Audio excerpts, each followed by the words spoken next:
Okay, there we go. Right, I'm hitting start now. I press continue.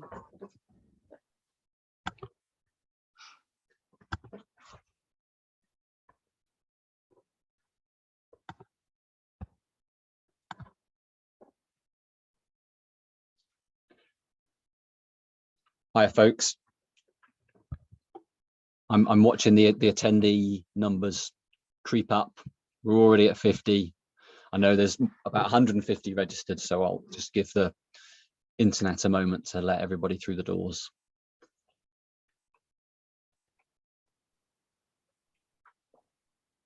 Okay, we're already clocked 100. I've seen that we've got more people registered for this talk than any other talk so far this week, with good reason.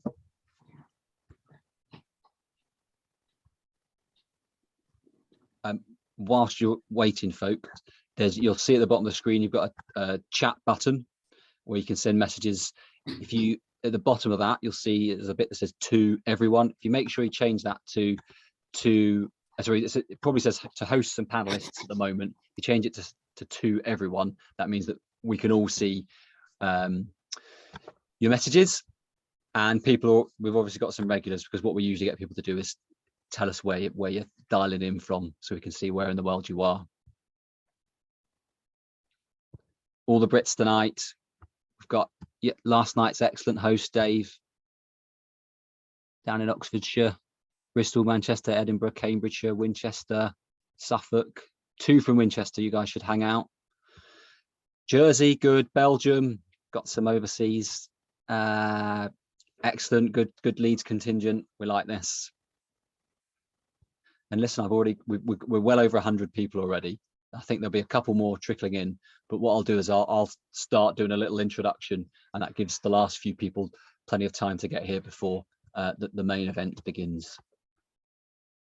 So, listen, welcome to the 2022 Cycle Touring Festival. If it's your first time, then it's lovely to have you. This used to happen face to face when the real world existed. This is the 3rd time it's been virtual after 5 years of happening in the real world in Lancashire. The whole thing's organised by my wife, Laura, with a little help from her friends and people who are in her near vicinity and get roped in.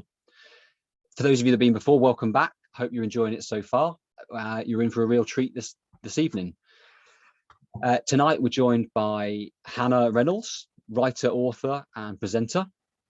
She's the author of 5 books. She's featured in the Times and appeared on Radio 4, so this is the kind of caliber we're talking about.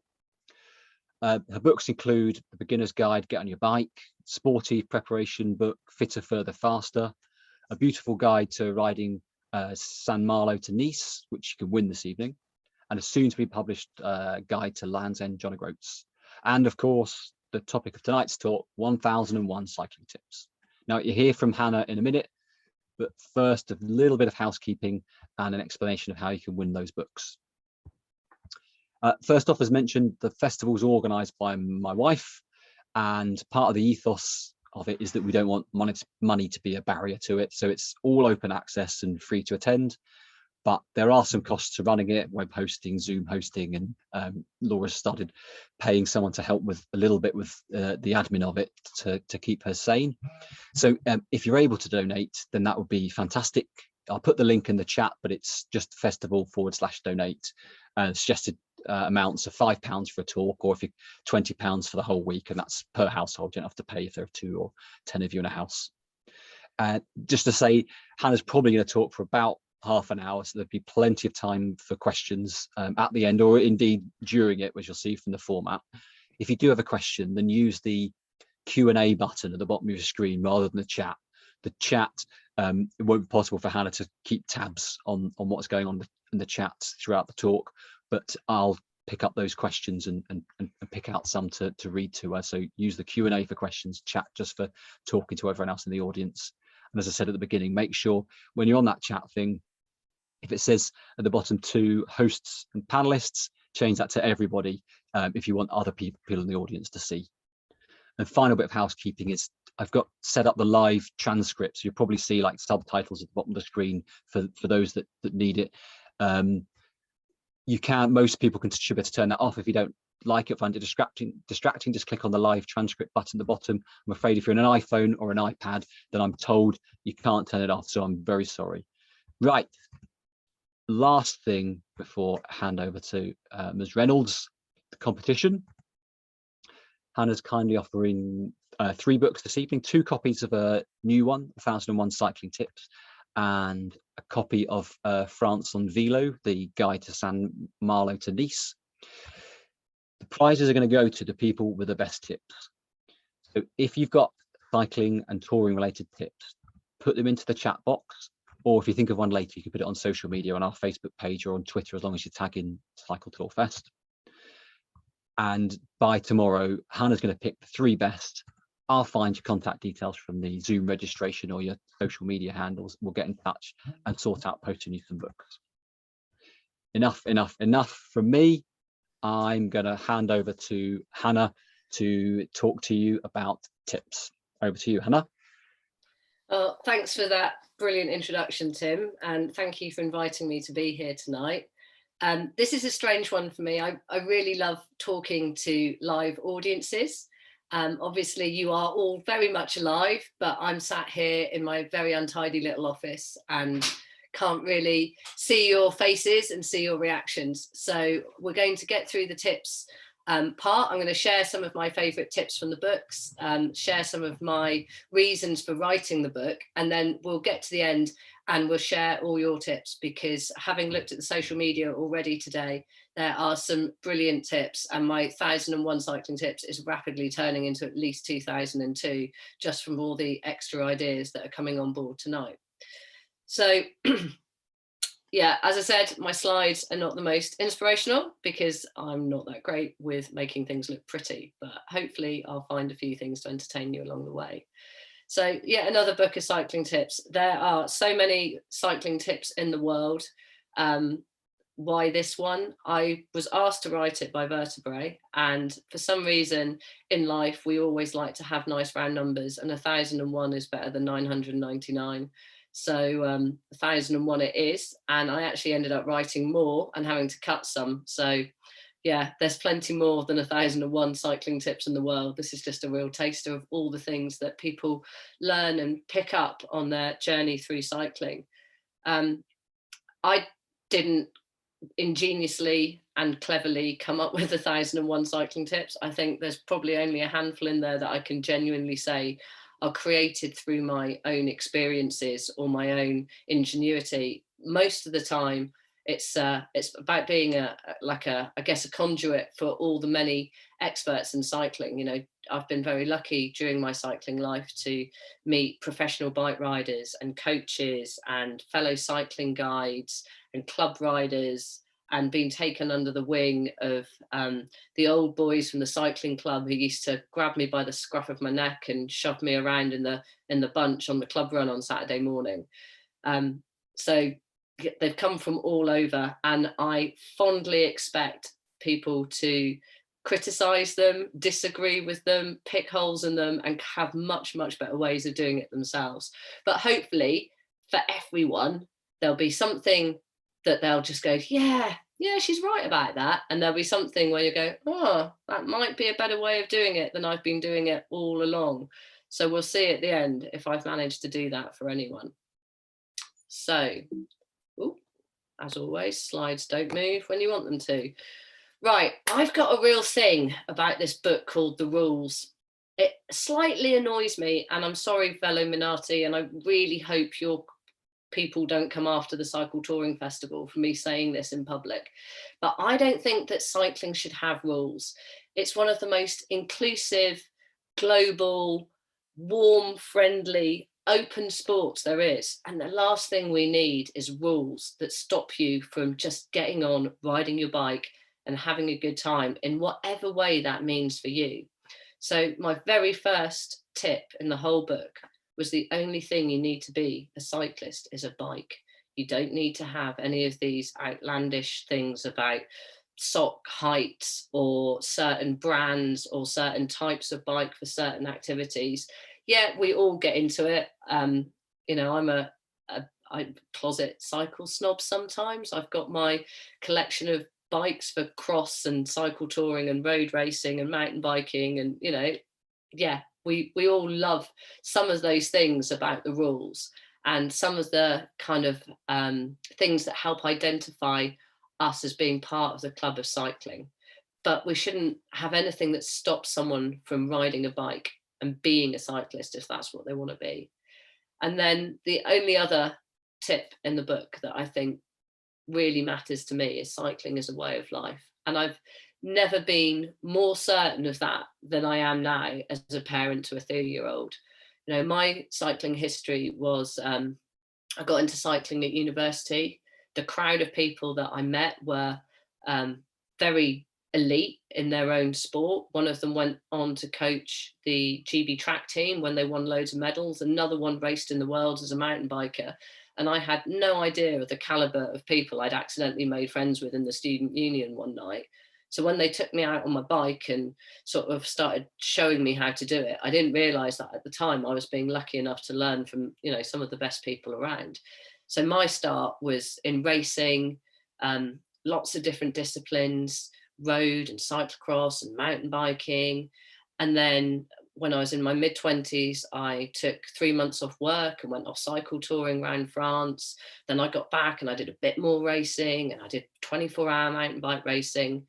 And now I'm a parent and I tow my son round in a bike trailer at probably an average of 9 miles an hour, if that, and on a good day. And I ride my bike to get to work or to get the shopping. But I'm still a bike rider and I'm still a cyclist. And maybe one day I'll start racing as a grand vet or something. Or maybe one day I'll be on the back of a tandem with my son because my legs are packed up and I'm too slow to ride with him on my own bike. Or I'll get an electric bike. But cycling is a way of life. It's not something that you put in a box and you only take out on a Saturday morning. For me anyway, it's how I get to work. It's how I spend time with my friends. It's how I travel the world. It's how I keep fit. It's how I keep my mental health intact when I'm trying to work at home on my own and be a parent and all the other things that we have to do in our lives right now. So yeah, they're my two number one tips in the whole book that I hope some of you will also agree with. But some things I've learned about cycling. So this is where the tip part of the book comes in. So I've been a bit self-indulgent and I've chosen some tips that I really like and shown you the sections they come from. So the first section in the book, choosing a bike. You can't be a cyclist without a bike. I suppose you can be an armchair fan of cycling, you can dream about cycling, but unless you've got a pedal beneath your foot and the wind in your hair, you can't really be a cyclist. But tip number 17, any bike is better than no bike. I think cycling has become very narrow in some respects, and the niches of cycling disciplines have got smaller and smaller. Take mountain biking. You've got a hardtail mountain bike. You've got a short travel suspension. You've got a long travel suspension. You've got a downhill bike. You've got a free ride bike. You've got an electric bike. You've got an all mountain bike. I mean, they're all bikes that go off road.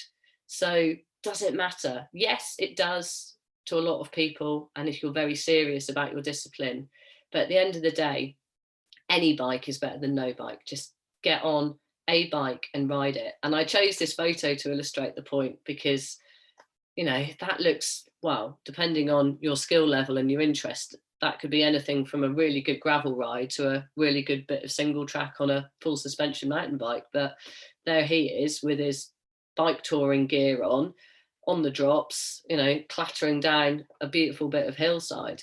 So before there were gravel bikes, there were just bikes. So let's just ride bikes and ride whatever bike comes our way, wherever it is that we want to ride it. Fixing punctures. I've done a lot of these talks, and quite often, and I don't think there's many of you in the audience who are newcomers to cycling, but a lot of people who are just starting out cycling are really worried about what happens when they puncture. And my observation, it's not really a tip, that punctures are an inevitable part of cycling. So whatever level of cyclist you are, getting quick at doing punctures is really, really useful.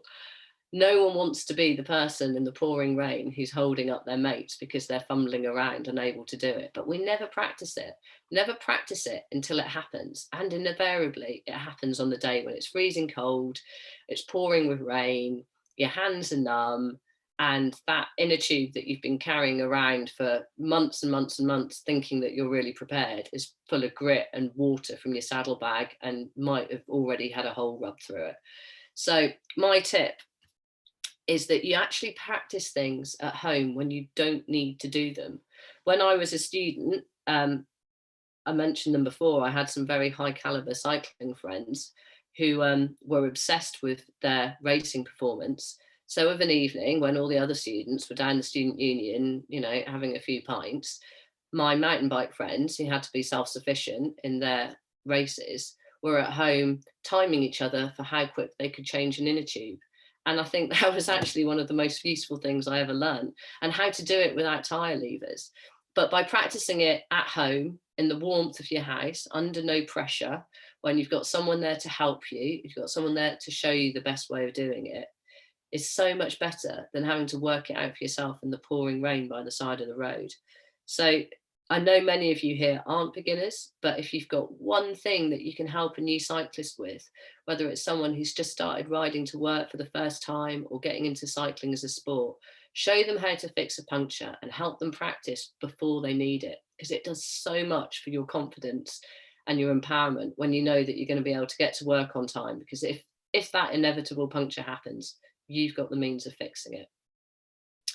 Right, rolling on through, what have we got? Haha. Now, this should really come further back in the book, because I need to warm an audience up to this picture and this section of information. And I can't see your faces, so I've got no idea how you're going to react to this.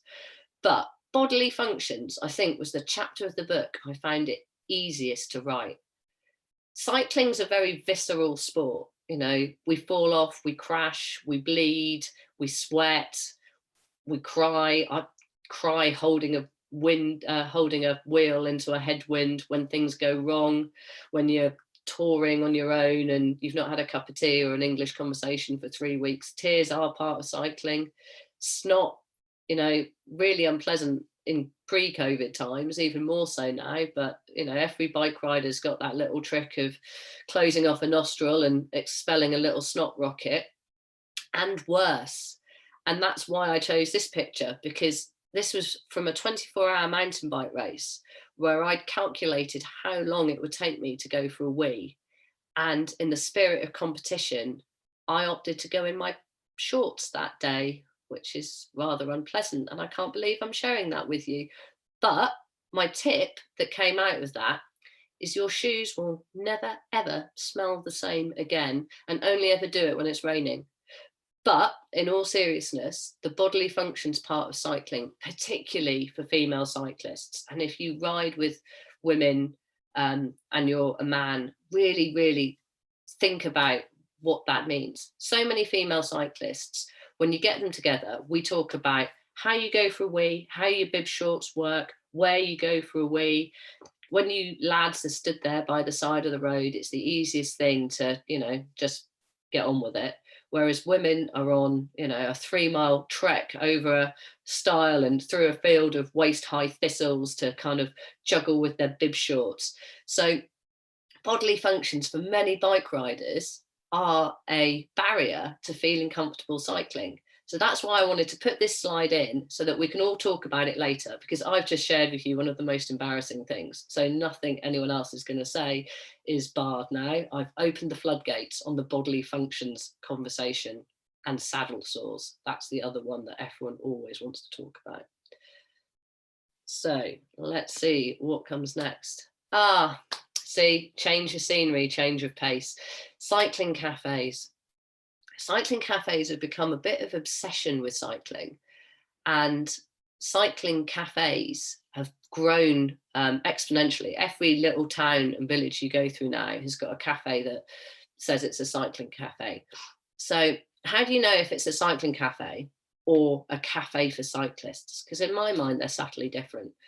Cycling cafes, beautiful artwork on the wall, prints of cycling, some kind of nice sort of aesthetic little touches, maybe some wheels hanging up, something made out of an old chain for the, for the number on the door, hipster making you coffee, maybe wearing a mechanic's apron, even though he's actually just serving coffee and buns.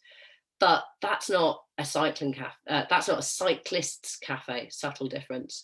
To me, a cyclist cafe is the one you can go into and you can sit down with a wet bum and no one complains.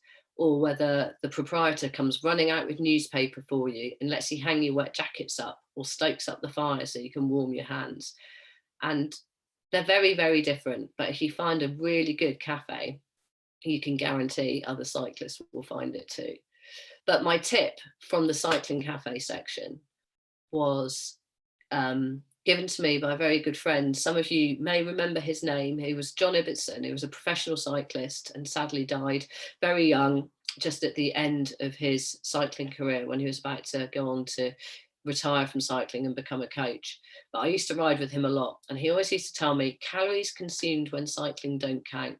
So that's why I think more than anything, cyclists love a cycling cafe, because that cake and coffee that you might feel a bit guilty about when you sat at your desk, as long as you've ridden your bike, you can eat what you want. So cycling cafes definitely get my vote, and I'm sure all of yours as well. Right. Really important, something that people talk about a lot is getting fit and staying fit. Now, I've made those into two separate sections because I think getting fit when you're starting from nothing is daunting for a different reason to staying fit. If you're just beginning cycling and you're building up your exercise volume, building up the number of hours you spend on your bike, learning about nutrition, trying to juggle how much cycling you can do versus how much recovery you can do, the getting fit journey is a totally different experience to the staying fit journey. And I think in many ways, getting fit is far more rewarding, because every time you ride your bike, you feel a bit stronger and you go a little bit further and you're on a really good kind of like upwards trajectory. Whereas staying fit can often feel like really hard work and you're just hanging on by your fingernails to that fitness that you've worked for. So fitness is hard won, but even harder to maintain. But I think the reward for having got fit is that your body knows what it's doing. And actually you can sometimes get more out of your body than you realize. So for instance, I'm barely a cyclist these days. I do no training, very little riding. I don't have the time I used to have. But every now and again, someone will say, oh, do you want to come out on a stupidly long ride? And I forget that I'm a really unfit person. And I remember the person I used to be. And somehow you can get through those rides on remembered fitness, but also your head. I think cyclists and people who enjoy riding bikes have incredible mental strength, because you have to put up with so much discomfort, discomfort from being in the saddle for a long time, discomfort from the elements, discomfort from either being on your own or being forced to keep up with a group that's a little bit too fast for you, or not knowing where you're going and not knowing when the next hill's coming. So my tip was, you can outperform your body, but you can never outperform your head. So when you've got your head in the game, when you've got that mental strength, when you have self-belief in what you can achieve as a cyclist, you can go so much further than your fitness suggests you should be able to. Way back when I was in my mid-20s, I did a tap de tour. So at the time it was quite novel. It hadn't been going for that many years. And it was for ordinary people to go and ride a stage of the Tour de France. So exactly the same as the professionals would have done, only one stage, not the full 3 weeks, but one stage of the Tour de France as they would have done. And my training for it was covered in a cycling magazine. And I was doing, I don't know, maybe 10 hours a week. And someone had put on a cycling forum, I bet £1 Hannah Reynolds will not be able to complete that event. And I read it And it really annoyed me that this person who didn't know me, who didn't know what training I'd done, had been willing to put a whole pound on me not being able to finish. So I went and I did it. And in my head, I knew that I could do it and I would do it. And come hell or high water, I was going to prove that person wrong. And I did. And one of my colleagues did put a response to him on the forum, asking for my pound. And I think when you go into an event with total positivity, whether that's an event like London to Brighton, or Ride London, or a long journey like Land's End to John O'Groats, or a race, or just simply a really big ride, when you go in knowing and believing you can do it, our bodies can do a lot more than we ever really see once we put our minds to it. Okay. So with so many of you here tonight for a cycle touring festival, it's only right that we talk about journeys and planning and, of course, map reading. So are you some kind of hippie? Someone said that to me once when I suggested to him that he might want to turn his Garmin off on a bike ride. And I think it's something that we're all becoming a bit lazy about. We put a route, we go to Komoot or Strava or whatever kind of route planning app or tool we're using, Ride with GPS. We plan our route, we tap it into our little machine, we stick it on our handlebars, and then we follow the blue line. And as long as that blue line's, there, we're confident in where we're going, we feel safe, it's our little security blanket, and we know that we're going to end up where it is we've intended to go. But I think there's real benefits in turning them off and planning it the old way with a map and a bit of paper. Because the problem with that little blue line is you don't see what's around you. You don't look left or right. You just follow that one thin line through. Whereas a map tells you so much more. It tells you stories of the place, the nearby hills, the rivers, the town names can give you a clue to what used to happen in an area. You can see the kind of intriguing little side roads that you might want to nip off down, or the alternative routes. And when you're riding with a GPS, you're very close to everything else that's around you. And there's also that observation that you're looking down at a blue line, you're following your route, and you're not got your head up, you're not looking around and thinking, you're not engaging your brain and thinking, right, well, the next town is Burley, and then the town after that is Christchurch. So you're just riding your bike, which is lovely and in some ways very relaxing, but you're not engaging in your surroundings in the same way.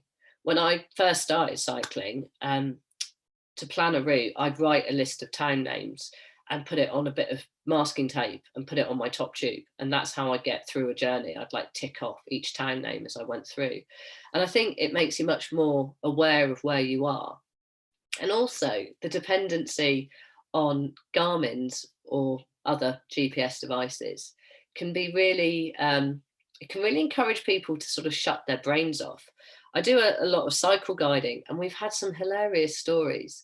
There was a lady who phoned me once in a panic because her Garmin had stopped working and she was in a tunnel and she didn't know which way to go. I was like, well, there's light at both ends. One's the end you've just come from, one's the end you're going to. Just ride towards the light.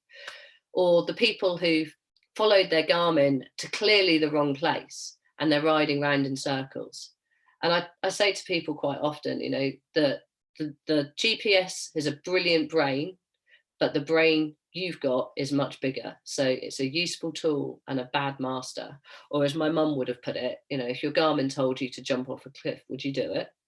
So when I suggested to this guy that he might want to turn off his Garmin and remember that in the next 50 miles there was only 2 turnings and just enjoy the day, that was his response. Are you some kind of hippie? So I'll leave that to you and see what you think afterwards. Right, route planning principles. I've, with my partner, designed a few different cycle routes. So we spend a lot of time planning a route on paper before we go anywhere near the roads, near our bikes. So it's almost like a big funnel where you're looking at the big map of the area, you're choosing your start and your finish, and then you're honing in on the route in between, and then slowly kind of dialing it in to the actual left turn, right turn that will take you there. But you start with the biggest picture. And there's also some things that you always try and do. If I'm planning a day ride, I always try and front load it, so you get more of the climbing at the start of the day when you're feeling fresh. If you're going to plan a lunch stop or plan a cafe stop, I like to do it near the top of a hill, because you work hard to get there. But then when your stomach's full, you can roll down the hill at the end and enjoy the rest of the ride whilst you're digesting. So little things like that can make a ride feel more pleasant and enjoyable for everyone doing it. And obviously knowing the route and your little bailouts if things go wrong, where your shelter is. I mean, there's lots of kind of useful tips around planning a route. So I'd say a great bike ride starts with planning. However, as with so many tips in this book, I've learned them through trial and error, where I know in principle what the right thing is to do, but then I often go off and do exactly what I feel like doing anyway, and learning quite quickly why following the advice would have worked better. So I went cycle touring around France on my own, with no plan at all. I wanted to ride every climb over 2,000 meters, didn't have a plan, just rode around a bit, saw some coal signs, rode up them, often ended up somewhere late at night where there's no accommodation, or it's got a steep descent, or it's cold, just absolutely hopeless planning, no planning at all. And I just kept reminding myself that if you don't have a plan, you can't have a plan go wrong. So whatever happened, I was good with it. But fundamentally, especially if you've got other people with you, because believe me, no one would have tolerated doing that ride with me because it was an absolute shambles. If you're riding with other people, a great bike ride starts with planning.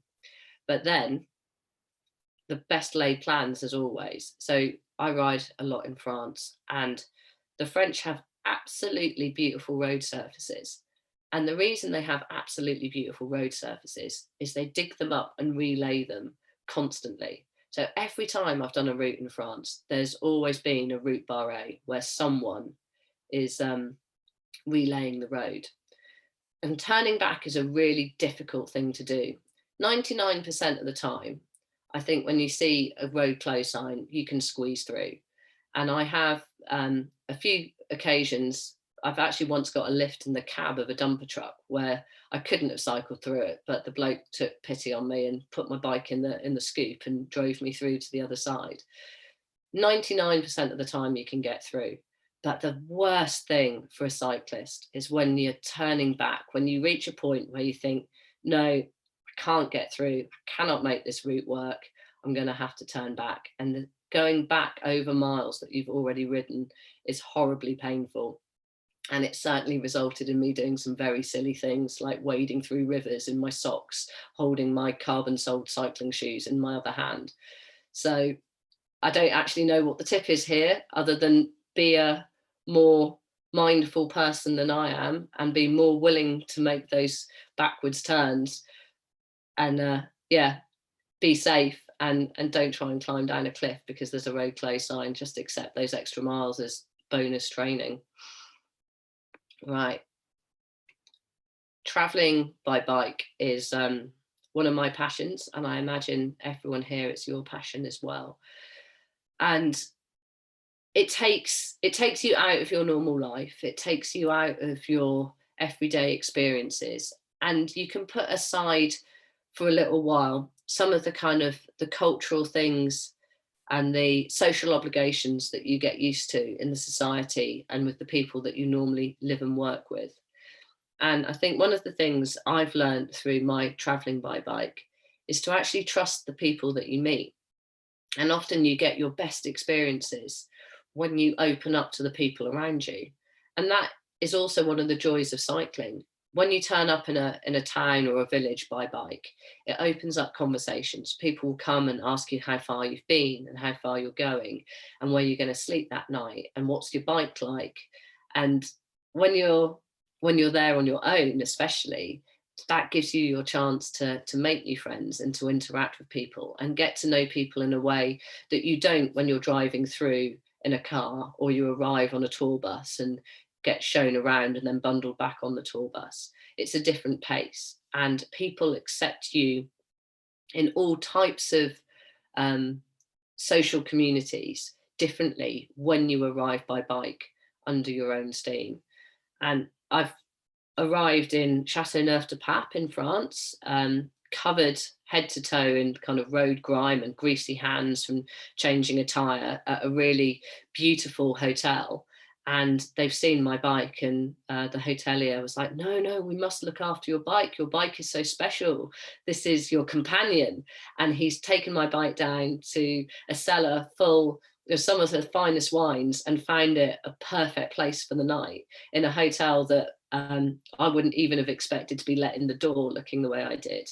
And then I've arrived in small towns, villages in other parts of the world by bike. And I can remember being raced by some kids on their way to school who were on these like bone shaker old bikes, and they were challenging me to a bike ride. Neither of us able to have any communal knowledge, communal language, but you can tell when someone looks at you a certain way and starts to pedal away, and they're laughing and they're grinning and they're turning back to see if you're coming, that the race is on. And that was a wonderful memory of laughing with three young lads on their way to school, and they were on rickety old things. I was on my, ridiculously expensive mountain bike, but we had a shared moment and a real genuine laugh together that would not have happened if I turned up to that place with any other means. So I think for me, arriving by bike and traveling by bike helps to dispel some of the cynicism and some of the wariness that maybe we develop in our normal everyday lives. And it does actually give me the feeling that I can trust the people I meet, because we have a common language and we have cycling as something that links us. Right, okay. I don't know why I threw this one in. I was just looking through old photos and I thought that is a really unhappy person. Not all fun is immediately obvious. Some people use the expression type 2 fun. It's not fun at the time, but it's fun in the remembering. And I think cycling is especially true of that.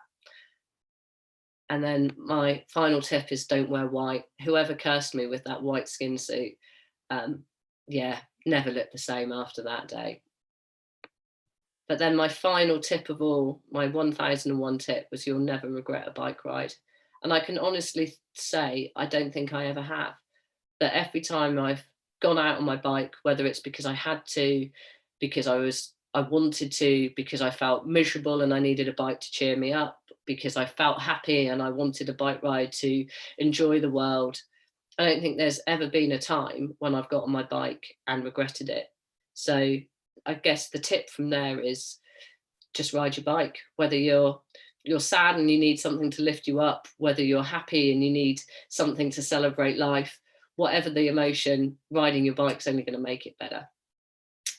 And so that's my little taster and overview of the book. And more than anything, I'm really looking forward to hearing your questions and hearing your great tips, because I'm absolutely sure I've not got every single cycling tip nailed in that 1001. Right, I'm going to stop screen sharing and I'm going to come and join you all in the room. There we go. Hannah, that was ace. Thank you very much. I enjoyed the whole talk, but particularly enjoyed, are you some kind of hippie, in reference to not using the GPS. That was excellent. That the £1 bet though, did you ever find out who that was? No, it was some nameless, faceless keyboard warrior on one of those forums. I hope I've met them in person one day, and they've felt suitably embarrassed. Yeah, well, I hope you've overtaken them on a hill. I was hoping the anecdote was going to end with, it turned out that it was one of your best friends who knew how to get in your head and was just psyching you up. But keyboard warrior. Listen, you said you talked about changing a tire without a tire lever. Talk to me about how do you do that? It's always, nearly everything is technique. Okay. what I do is I get my hands to the top and I work the tire down and round so that by the time you get to the bottom, there's as much slack as you possibly can get. And then you can push the bead up and over using that little bit of slack. Never knew. I know about putting it back on without a tire lever, but I didn't know that was possible. So that is good. I asked with Laura in case it was a stupid question. She said use a spoon. So I don't carry spoons when I'm bike riding. I probably exactly. I think a tire lever is usually more useful. So there was lots of chat throughout the talk, but two things seem to strike a chord. One of them being not relying on technology. A lot of people messaging about that, and then another one being wild weeds for women. Lots of comments on that, and I think we've got at least one question. And one it was a tip, I think, which I particularly enjoyed from Kim Wall, suggesting cycling sandals. She said it's practical in all weathers, and then she said that the smell actually improves if someone wheezes on them. And I'm not sure if she's talking about some clever sterilization method or just that sandals always stink. So if it's wee, it's probably an improvement. Wee's better than excellent. Yeah. Who knows? Right. A general question that came in really early on, which I suspect in a lot of people's minds, how did you whittle down? What was the process like of whittling down to that to 1,000 from however many you had altogether? I wasn't as systematic as you might hope I would be. I had an Excel document, and for the first 500, it was very scattergun, and I had different tabs for each topic area, and I was just throwing them in. And then as time went on, I was trying to balance them up so that, I didn't end up with more in one area than another area. But I think I did overwrite by a few that we cut down. I don't know. I'd like to say I was more systematic than I was, to be honest. But it was just it was a bit of a free flow experience, and I probably could have kept going, but I found a good point to stop, and I left it there. Okay. Yeah, fair enough. I suspect it's similar with the other books you've written. You often end up with this much. You start with that much, and you have to whittle down in one way or another. And one of the questions has come in is asking you about the saddle woman interface as that their phrasing, and saying they've got the national collection of failed women's saddles for the Stoker saddle of their tandem. What does I understand saddle? I understand tandem. What does Stoker? What does that mean? So the person sat at the back. So they're stoking the power, if you like. So chucking the fuel in. The thing with saddle fit is it's not just about the saddle. It's also about your position on the bike. Women have obviously slightly different hip and pelvic movement. So generally women tend to rotate their pelvis forward more in the saddle than a man does, because we've got our hips and pelvis are broader. So we rotate forward more, and the rotating forward more puts more weight on the soft tissues at the front. So as well as looking at the saddle, it's looking at bike position. So whether you're leaning too far forward, whether your saddle could be put slightly nose down, which can sometimes take the pressure off those soft tissues. But it's if you're finding that every saddle is failing, it's probably not the saddle. It's probably something about the position, saddle height, reach, the angle that the pelvis and the hips are at when you're pedaling, and also the things that go between you and the saddle. Do you have a really good chamois? Do you use any chamois cream, lubrication, so you're not rubbing all the time? And I guess as well, I've not done much tandem riding, but the person at the back maybe has the opportunity to sit up and move around a little bit, to try and take the weight off. So with men, it's quite often penile numbness that people ask about. And one of the solutions to that is to just stand up in the saddle a bit, or sit upright a bit, or move your position. So you're kind of like unkinking. If you imagine the vein that's running underneath, like a hose pipe, you're unkinking the hose pipe and letting some blood through, letting the nerve straighten out again, so that you kind of get rid of that pressure. But yeah, if every saddle's failing, then you probably want to look at bike position.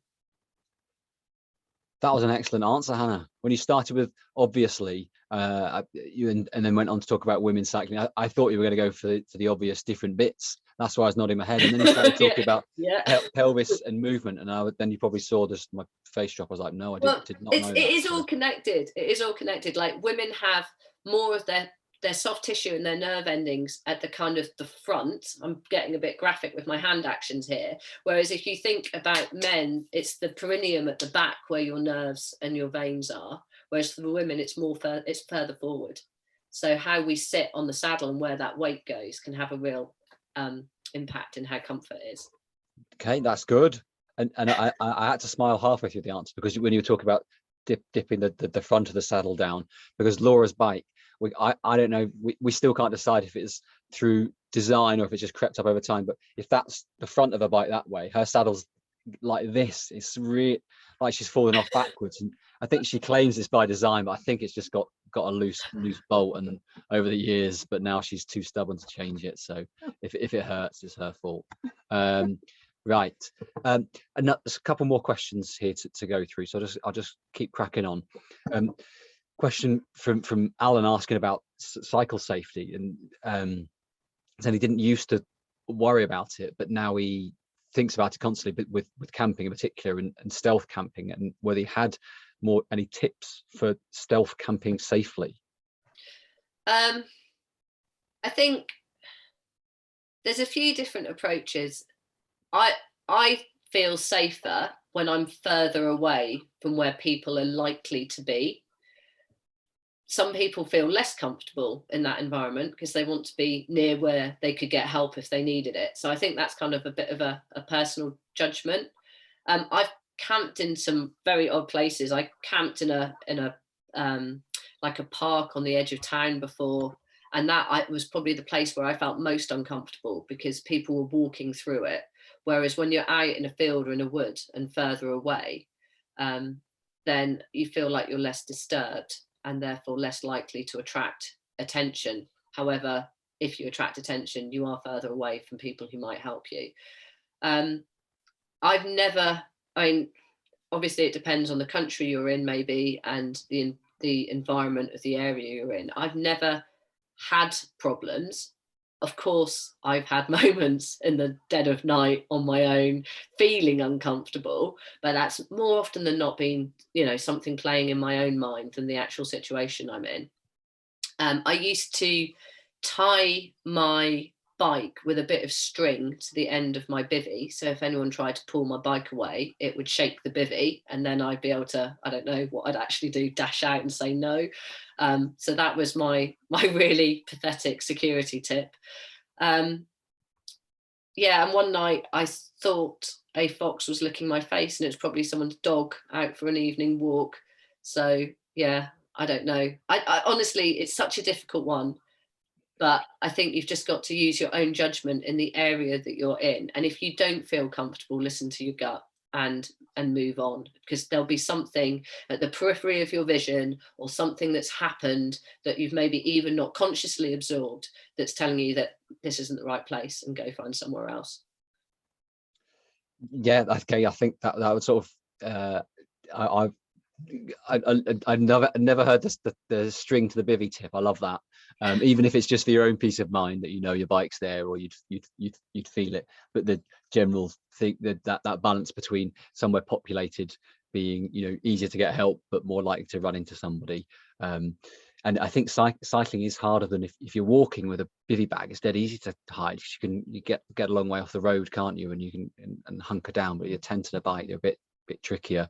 When Laura and I did our big round the world trip, after a few weeks we realized that particularly Laura, we just preferred always knocking on someone's door first and saying, is it okay if we camp there, or do you mind, and just because then someone knew to look out for you, it sort of helped us sleep soundly.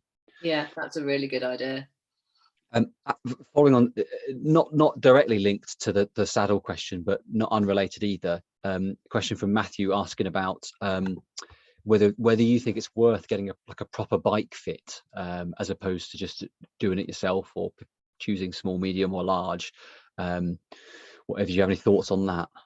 I think I'm I've got some good friends who are very expert bike fitters who would say a bike fit is invaluable to anyone. So whether you want to be more comfortable or perform better, or just make sure that you actually spend your money on a bike that you're going to get the best out of, I think there's a middle ground. They can be really expensive. So I think if you're having problems, if you're uncomfortable on your bike for any reason, if you want to perform better, you know, if it's a kind of a racing question, or you're just not comfortable, if you're in pain at anywhere, then a bike fit is probably the most essential thing, because you need a multiple pronged attack if you've got any sort of like form of cycling related injury, because a physiotherapist needs to see you in your bike position. So you need kind of like both to work together. It's body and bike. Phil Burt, who is the bike fit and physio for Team Sky and for the GB cycling team, his expression is the body's adaptable, but your bike's adjustable. So your body can adapt to quite a lot of different shapes and positions within reason before you start to feel pain and discomfort, but your bike can be adjusted to fit you. So his advice would always be go and get a bike fit, and it might not be something major that needs doing, but just be careful that you don't get ripped off, because a lot of people will say, oh yeah, I'm a bike fitter, but you know, go to someone who's also got experience within kind of sort of physiotherapy or musculoskeletal work, who can really look at bike and body together. Like 5-10 years ago, a lot of people doing bike fits were bike mechanics, but it's the interface, it's your bike and your body. So they need to have a good grounding in both of those disciplines to give you the absolute kind of best answer. Right. Okay. Yeah, that's okay. I'm wondering if one of these questions is going to catch you out, Hannah. But so far we've got encyclopedic knowledge every time. I'm gonna make one up in a minute. It doesn't even make sense, to see if you can deal with it. And another one is about touring again and bike locks. And any comments on the fact that a good bike lock's usually heavy. A good touring setup doesn't involve heavy objects. What have you got, any compromises or any specific recommendations or anything like that? Well, I'm sure you've got suggestions as well, but mine, to be honest, was never to be that far away from my bike. I mean, I've very, very rarely locked it up and had it out of sight for any length of time, which can be difficult if you also want to go sightseeing and sort of looking around. So I would do things like, a bit kind of like you were saying about sleeping, is I'd lock my bike up with a fairly flimsy lock, but I'd do it, say, outside of a tourist information office, and I'd make a point of telling the people who worked there that I was leaving my bike and I was going off for the day, or at the entrance to where I was going. And it just like one of those little quite thin sort of cord locks. It's enough to stop someone just wrenching it off and walking away down the road, but it's never going to stop them if you're leaving it for hours and hours on end and out of sight. So I just generally never left my bike for any length of time without having someone keeping an eye on it, which generally I think people are quite happy to do. Yeah, I think that's not dissimilar to what we did. We largely used smallish cable locks. We had one of those the ABUS folding locks. I don't know if people have seen them, but imagine lots of thin plates of metal. It folds up into a small box sort of this size that you strap onto your frame, and then unfolds sort of articulated plate. So it's maybe not quite as good as a D-lock, but that sort of ballpark, and a bit smaller and not super heavy. But yeah, I guess it's always going to be a compromise between weight and security. Now, there's a question about whether you think we should be taught how to crash as a riding skill, and why do you think on that? One of my previous jobs, whenever we had to talk as a team about what we would do as an away day, one of my colleagues was obsessed with the idea that we would find somewhere that you could do stunt training, so you could do stunt falls off your bike. She kept bringing it. I don't know where she got the idea from. I can't. If you've ever heard of such a thing, let me know now. But have you ever heard of someone being taught how to crash? I don't know about being taught how to crash, but I think there is definitely something in kind of being loose and being relaxed and not trying like not putting your arms out is the classic, 'cause that's where you get your collarbone injuries from. You know, if you have time and you never do, you'd obviously want to tuck and roll and get down on a shoulder, but of course in a crash situation you don't do that. But I think for me, I practice crashing by like racing or riding cross bikes off road in muddy fields where you're slipping and sliding, and like you come off quite often, but you never come off that hard. So you start to feel like what a bike getting away from you feels like, and you roll off in the mud. And it's not like today we're going to practice crashing, but I certainly got plenty of experience in falling off bikes, which maybe helps in other situations. But yeah, crashing on the road is such a different thing. You've got very little time and very little choice sometimes in how you go down. But yeah, shoulder first if you can, and keep your elbows in if you can. Remember to. Good. Here's another takeaway from the session. Shoulder first, elbows in. Obviously, try and avoid the crash first, but if not, follow those instructions. Listen, we've got a final question, which I promise isn't a plant, but thank you, Graham, for asking it. Where is the best place to buy your book from? Well, all good bookshops, as they like to say. It's on the Vertebrae website, and it is available online in all the usual places. But Vertebrae would particularly appreciate if you bought it direct from them and not from Amazon, if you are able to do so. Perfect. Knowing the kind of people we get at these festivals, and in fact knowing Graham, I suspect that's exactly why I was asking. How do you get the most, and how does the big corporation get the least? So you and Vertebrae, it sounds like straight from the Vertebrae publishing website. I'll link on the Facebook page. And Laura is going to put a link on the Facebook page, so no excuses for missing it. Listen, we're practically at 9 o'clock. I think we've got through most of the questions there. There've been loads of tips coming through. I was keeping on top of them earlier, and I'll collate them all afterwards. So last few seconds to get any tips in, folks, and if not, put them on Twitter and Facebook, and we'll pick them up later on this evening. What was I also going to say? Oh yeah, just I have not put the link in the chat, but the link for donations, if you'd like it, either go to the festival page or go to cycletouringfestival.co.uk/donate to make your donations. And then other than that, there's another talk every night this week, and then lots of talks on the weekend. But I'd just like to say a huge thank you to Hannah for talking us through all the tips, fielding all of your many and varied questions with encyclopedic detail. And hopefully 3 people will be winning a copy of her book very soon, and the rest of you can get a copy yourselves from Vertebrae Publishing. So Hannah, thank you very much, and thank you everybody else for coming along this evening. Well, thank you, it's been great fun. So thanks for all your questions as well. It's been brilliant. Thanks, folks. I can see lots of nice comments coming through on the chat, but I'm going to close us off any moment now, and then just to say the talk will be on YouTube as well. If everyone wants to watch it again, I'll send it to friends who weren't able to join tonight. Right, folks, enjoy the rest of the festival, and thanks again, Hannah. See you soon. Thank you. Bye. Bye.